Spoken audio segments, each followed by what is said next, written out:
C'est un hommage qui est d'ordinaire confidentiel et qui a pris cette année une dimension particulière. Sur la commune de Chasselet, dans le Rhône, le petit cimetière militaire a commémoré, vous le voyez, le 80e anniversaire d'un massacre presque oublié, celui de tirailleurs africains exécutés par les Allemands en 1940.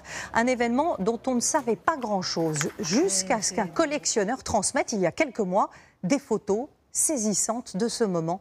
Marine Brossard, Bruno Chastanier, Gaël Charnet et Gaëtan Lecointe. Des albums photos de soldats datant de la Seconde Guerre, ce collectionneur en a feuilleté des dizaines. Mais dans sa dernière acquisition, il fait une découverte glaçante. Quand je suis tombé sur cette double page, je suis vraiment resté interloqué, choqué.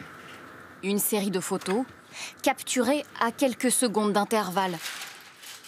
Des officiers allemands pris sur le vif. Ils escortent une quarantaine de soldats français, des tirailleurs africains. Les chars mitraillent. Le cliché suivant, des corps inertes. Épilogue d'un massacre photographié en direct. Vraiment, je ne vous cache pas que je suis resté scotché et j'en ai fait des cauchemars la nuit suivante. Ces hommes savent-ils à ce moment précis qu'il ne leur reste que quelques secondes à vivre? Les visages sont tétanisés. Leurs yeux semblent chercher des réponses dans ceux de l'homme derrière l'objectif. Le photographe était certainement au courant de ce qui allait se passer. Et on voit bien, ils sont tous prépositionnés, ils se parlent, ils s'organisent. C'est ce qui en fait un crime de guerre. Les Allemands savaient et ont programmé cette exécution. Ces scènes, un homme les localise immédiatement. En fond, le mont Verdun qui permet clairement d'identifier le lieu comme étant le lieu du massacre. Cet historien travaille depuis 20 ans sur le parcours de ces tirailleurs africains. Leurs corps reposent ici. 188 tombes, l'un des plus importants massacres de soldats noirs commis pendant la guerre. Les exécutions étaient alors quasi systématiques.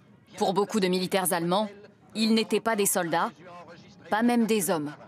Ils représentaient beaucoup de choses pour eux en termes de guerriers, de sauvages. C'était l'autre finalement, c'était celui qu'on ne connaissait pas et donc on le photographiait pour satisfaire sa curiosité, mais aussi pour marquer sa fierté de l'avoir vaincu. Après la capitulation, ces crimes sont réduits à des péripéties de guerre et ne seront jamais jugés. Ce spécialiste a longtemps cru à la responsabilité des SS. Désormais, il le sait, c'est l'armée régulière allemande qui est coupable.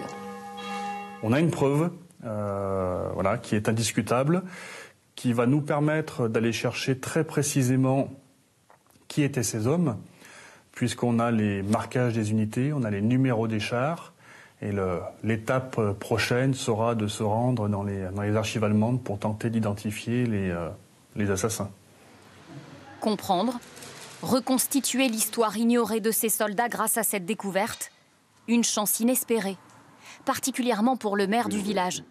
Dans son bureau, il conserve précieusement les objets retrouvés sur les corps des soldats.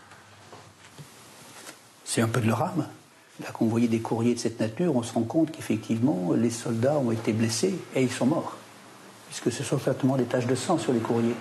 La seule chose que nous pouvons leur accorder maintenant, c'est effectivement de respecter le don de leur vie pour défendre notre territoire.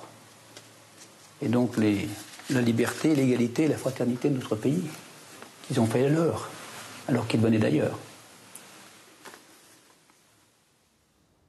Et voilà pour cette histoire incroyable qui a quasiment été oubliée pendant 80 ans.